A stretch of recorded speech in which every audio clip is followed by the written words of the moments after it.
오늘 조금 더 구체적으로 얘기하려고 그러는 건 아까 얘기했죠. 하나님이 어디 계시지? 마음에. 그걸 어떻게 알지? 마음이 거북할 때가 있어요. 마음이 거북할 때가 있다. 그거 하나님이 지도해 주는. 거북할 때 잘 봐. 내가 좀 나쁜 말을 한다든지 행동, 또 뭐 싸운다든지 그러면 마음이 거북해지. 툭 거북해지지? 그 마음을 건드려 주시는 분이 아버지야. 요걸 가리킨단 말이에요. 하나님이야 하지 말고 아버지 하나님이야. 그러니까 마음을 그렇게 거북할 때는 이제 하나님과 대화하는 법이죠. 아버지 감사합니다. 제가 잘하겠습니다. 이렇게 속으로 얘기하고 그 말, 그 행동을 바꿔라 이게. 그런 훈련을 해라. 우선 그걸 가리킨단 말이에요. 그 다음에 더 중요한 건 뭐냐면 늘 마음을 보고 살아. 그러면 하나님이 나를 지도하는 걸 알게 돼. 마음을 보고 살아라. 그러면 내가 좋지 않은 말, 행동, 생각을 갖게 되면 하나님이 툭 건드려줘. 늘 마음을 보고 사는 거야. 친구들하고 할 때나 공부할 때나 어디 걸어갈 때나 늘 내 마음을 내가 보고 살아. 이게 교육을 시켜야 된단 말이에요. 그래서 스스로 자기의 말, 행동, 생각을 하늘이 원하시는 방향으로 고쳐나갈 수 있게끔 그렇게 지도를 한다 이 말입니다. 요런 교육이 마음, 심정생활에 아주. 그리고 친구 사귀는 거. 이제 초등학교 뭐 유치원에서는 뭐 친구 사귀고 뭐고 없겠죠. 그래도 있어요. 참 놀라운 거는 참 워낙 그 4명을 불에 태워서 성화시킨 그 부모한테 얘기를 들으면 유치원 때도 자기 애를 좋아했대. 유치원 애들이. 왜 좋아했느냐? 그 큰아들이 9살인가 몇 살 때 10살인가 불에 타서 죽었는데 유치원 다닐 때 이렇게 다른 애들을 많이 도와줬대요. 그게 아주 몸에 배가지고 도와줘. 예를 들면 그러니까 유치원 애들이 얘를 좋아했대. 심지어는 초등학교 들어가는데 얘하고 같은 초등학교에 들어가려고 부모한테 막 울어가지고 이사를 해서 같이 초등학교를 다녔대. 얘는 용돈 1,000원을 주면 반드시 100원을 남겨가지고 교회에 갖다 냈고 또 먹을 것을 사면 동생들이 셋이나 있었는데 나눠 먹었지 혼자 먹은 적이 없대. 네. 그럼 이 정도를 하여튼 유치원 다닐 때도 벌써. 근데 친구 사귀는 법은 간단해요. 어렸을 때는 욕하지 않는 애를 사귀어라. 욕하는 애하고 친해지면 안 된다. 잘못 큰 애들은 유치원 다닐 때도 욕을 많이 하거든요. 초등학교 애들도 마찬가지예요. 욕을 많이 해요. 그러니까 욕하는 친구는 사귀면 안 된다. 그 다음에 조금 더 올라가면 남의 흉보는 이제 초등학교 한 3, 4학년쯤 올라가게 되면 남의 흉을 많이 보는 애들이 있다면 사귀지 마라. 멀리 해라. 그거죠.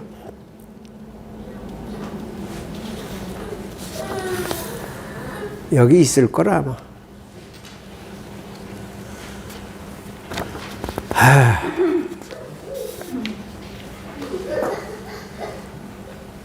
그러니까 욕 안 하는 아이를 사귀어야 되겠죠. 그 다음에 적어도 중학교쯤 올라가면 혹시 니네 반 애들 중에 말이 없는 애가 있나 찾아보라 그래야 돼요. 말이 없는 애. 별로 말이 없는 애. 두 종류가 있거든요. 말 없는 애들이 두 종류가 있어요. 하나는 애가 성실해서 말이 없는 애가 있고, 또 하나는 친구들하고 어울리지 못해서 말이 없는 애가 있거든요.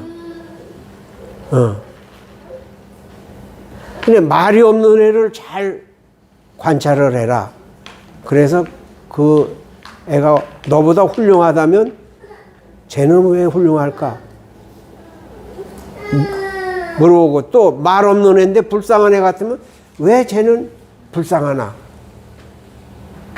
왜 말이 없을까? 보니까 가난하고 부모가 없고 그래서 그렇구나. 그렇다면 네가 친구가 되어주라.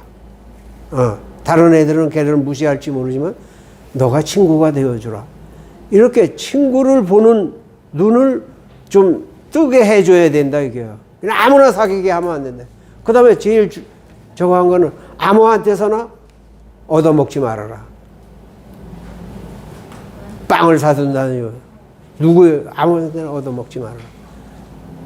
왜 그러냐면 질이 나쁜 애한테 얻어먹어 놓으면 어떻게 돼요?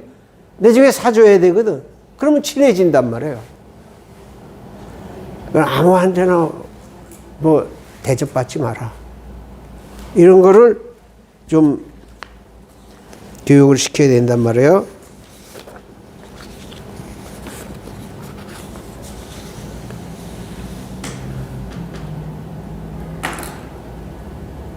그리고 친구는 먼저 사귀지 않는다.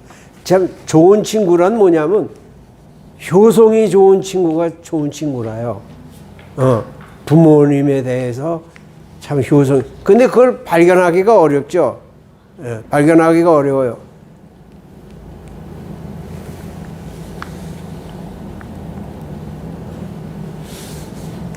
그리고 언제 자녀들이 성장하면서 자기 모르게 이제 우리 애들도 보면은 초등학교 6학년 정도 되면은요, 부모하고 말하는 걸 싫어해요. 가만히 있는, 집에 있어도 말이 없어져요. 그건 뭘 말하냐면 자기 모르게 이제 인생관에 대한 눈이 뜨는 거야. 자기 모르게. 이제 거기서 더 나가면 난 뭘 해야 되지? 이렇게 되는 거예요. 난 특기가 뭐지? 이걸 생각하게 돼요.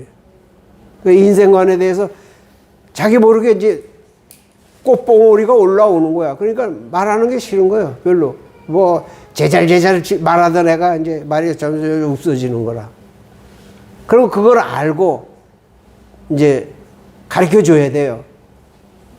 뭘 가르쳐 주냐? 너 지금 말이 없는데 인생관에 대해서는 눈이 뜨는 시기다. 어떻게 살 거냐?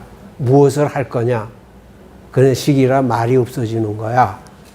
그런 생각을 많이 해봐. 이제 그걸 얘기를 해줘야죠. 그 다음에 이제 그런 데 대해서 생각을 하게 되면 이제 본격적으로 인간은 누구나 하늘로부터 태어남을 받은 거다. 하늘을 아는 게 기본이다. 이제 그걸 이제 신앙적으로 잘 인도할 수가 있겠죠. 6학년 정도 되면 말이 없어져요. 말이 없죠. 그리고 동생들하고도 안 놀고. 예, 근데 형으로서 동생들하고 놀아주는 것도 굉장히 성장이거든요.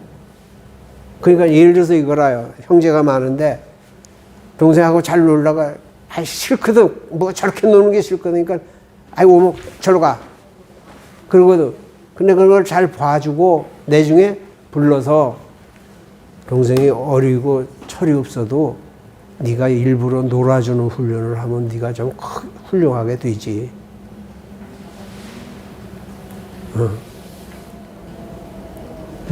일부러 놀아주는 훈련을 시켜야 된단 말이에요. 이거 참 이게 어디서 나오냐 하면 친척끼리 모인단 말이죠. 그러면 친척 형제들도 같이 오죠. 그러면 대학생도 있고 고등학교 뭐 중학교. 근데 대학생 된 저쪽 사촌 형이 초등학생이랑 잘 놀아준다고요. 그때는 여기 모여 있을 때는 이해가 되죠. 잠깐 모이는 거니까. 그게 훌륭한 거죠. 그러니까 형제끼리도 그래야 돼. 형제끼리도. 그래 가끔 놀아주고. 그럼으로써 얘가 자기 모르게 심성이 커지죠. 훈련도 되고, 아, 남하고 이렇게 내가 하기 싫은 것도 이런 거 하는 게 좋은 거구나 하고. 그리고 이 집은 이제 미리 그걸 알았어야 돼. 뭐 먹을 거 어떻게 줍니까? 예를 방울토마토가 생겼다. 과자가 생겼다. 그러면 어떻게 주냐 말이에요. 이제 제가 사오는 거야? 그렇죠. 아니 사다가 이제 줄 때 바구니에다가 한꺼번에 준 제일 큰 애를 줘야 돼. 나눠 먹어라. 그렇게 줘야 돼. 싸우는 거 싫다고 분리해서 나눠주면 그게 싸우지는 않아도 질서가 없어져요. 우리 조상들은 다 제일 큰 애한테 다 줬거든. 먹을 거는. 나눠 먹어라 이게. 그러면 형이나 누나가 욕심이 있어도 처음에는 자기가 큰 거 먹어도 2번, 3번 돌아가면 자기가 작은 거 먹고 큰 걸 동생들한테 준다 이 말이에요. 그럼으로써 이게 마음이 크는 거죠. 그래서 먹을 거가 생겼을 때는 그리고 또 질서가 생겨지고 그리고 이런 것도 필요해요. 동생이 잘못했다. 그 부모가 볼 때 형을 야단치는 거라. 아, 왜 날 야단쳐요? 네가 동생인데 지도를 잘못해서 그런 거 아니야? 이렇게 교육을 시킬 수도 있어요. 아, 그러면 형은 아, 저런 것도 내가 지도를 좀 해야 되는구나. 뭐라고 그래 줘야 되는구나. 그래서 권위가 쓰죠.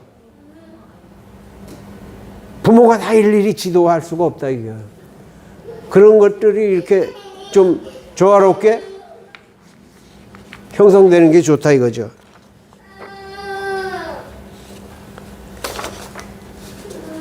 그 다음에 심정교육에 있어서 어렸을 때 얘기인데 내가 늘 그건 얘기를 하는 건 뭐냐면 어른애들하고 같이 이제 여러분들은 이제 손자들 생각을 많이 해야 돼.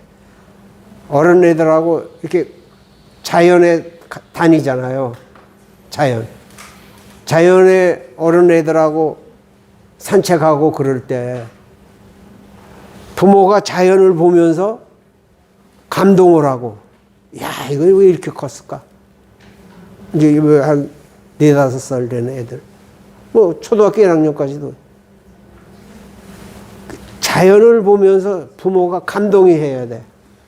그리고 부모가 퀘션 마크를 가져야 돼. 일부러라도. 왜 이건 노란 색깔이 나왔을까?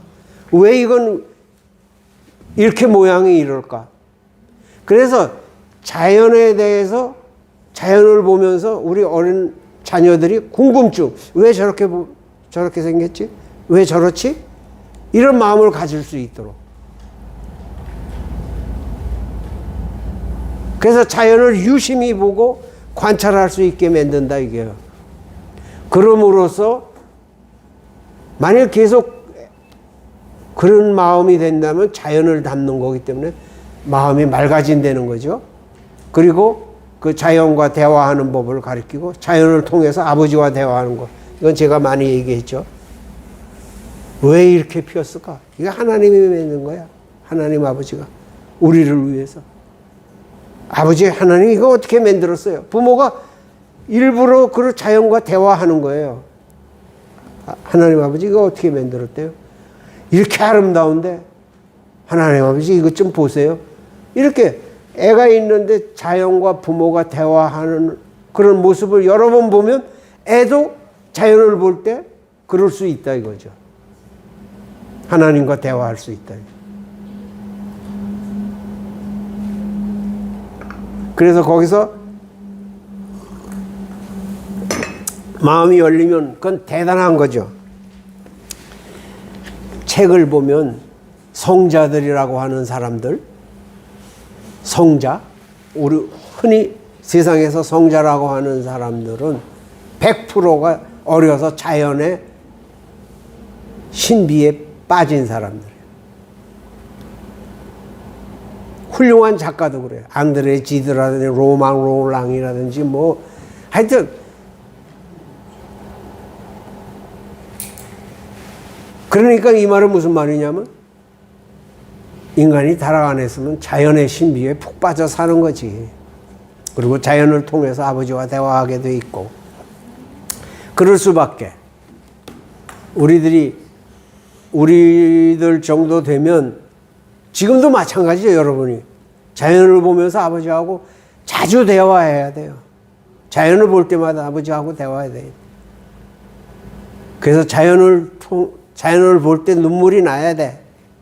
아버지 저희들 그리워하면서 창조하셨다는데 저도 이 자연을 보면서 아버지가 그리워 눈물이 날 수 있게 해주세요. 자연 속에 들어가서 자기도 모르게 통곡한 사람들도 있어요. 나는 이상하다 이거야. 자연에 들어가면 눈물이 난다 이거야. 또 그 사람은 나는 나도 모르게 웃음이 나올 때가 있다 그랬어요. 이상하다 이게.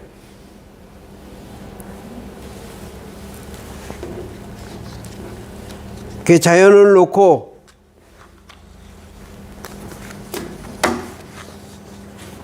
자연의 그 아름다움에 부모의 마음이 이렇게 교감하고 빠져야 어린 자녀들에게도 그걸 같이 공유할 수 있을 거 아니에요?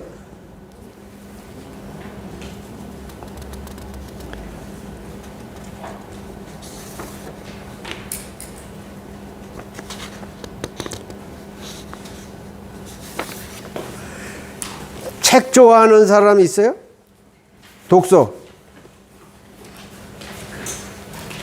자녀들 가운데 누가? 은선이가. 무슨 책을 봐요? 동화. 이제 장르가 바꿔지는데 동화.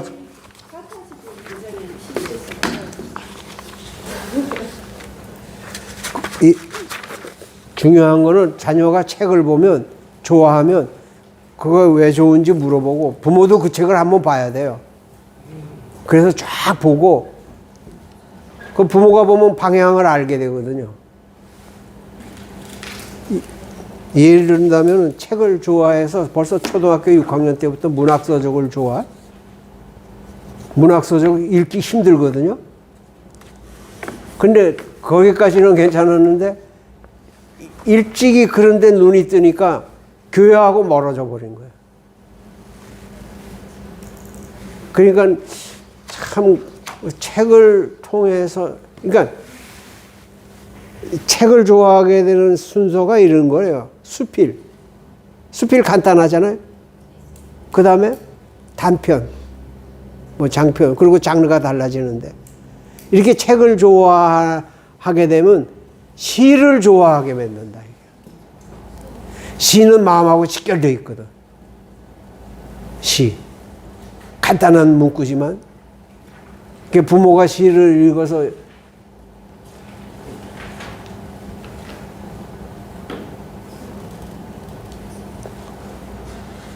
자녀들이 시를 좋아하게 만든다 이게요. 그러면 시를 좋아하면 이제 시를 쓰게 돼요. 자기도 쓰고 싶어요. 간단하니까. 그래서 글을 쓰도록 이렇게 유도해 보는 거죠. 그러면서 마음을 길러가는 거죠. 그래서 책을 좋아하다가 뭐 무협소설 쪽으로 무협소설 좋아하면 또 무협소설이 뭐 굉장히 많대는만. 그 다른 장르를 못 넘어가면 그건 걱정을 해야 돼. 그러니까 그걸 옮겨줘야지. 우선 시하고 가까워질 수 있도록 해줘봐요. 시. 동시도 좋고 아주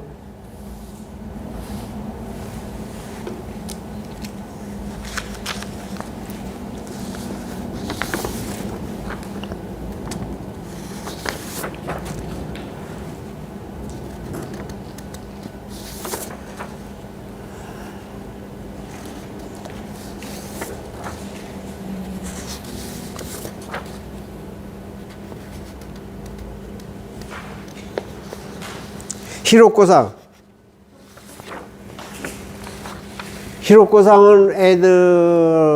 애들에게 지금 아마 지금 한참 이제 아들 둘이니까 하지 마라 이렇게 많이 하게 될 거예요. 그거를 이제 그렇게 하면서도 늘 아들의 마음을 봐야 돼요. 하지 말라고 그러는데 대번에 또 한다. 그럴 때는 좀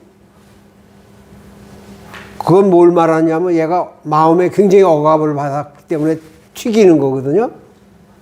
그 하지 마라 했는데 그 행동을 또 반복해서 한다고 엄마 있는 데서 그럴 때는 야단치지 말고 지금 그런지 모르지만 꼭 껴안아 주란 말이에요.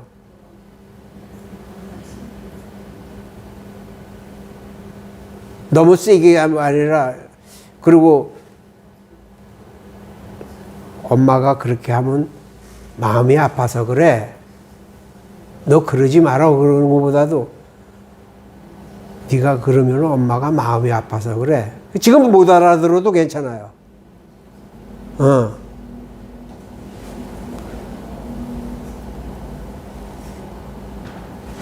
그런 말이 걔한테도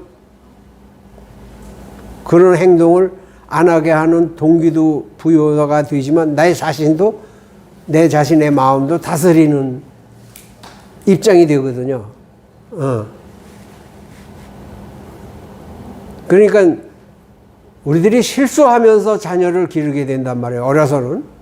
그러니까 내가 이렇게 말하고 이렇게 행동하고도 자꾸 생각하는 거죠. 이렇게 해도 괜찮았을까? 더 좋은 방법은 없을까? 자꾸 생각하는 거예요.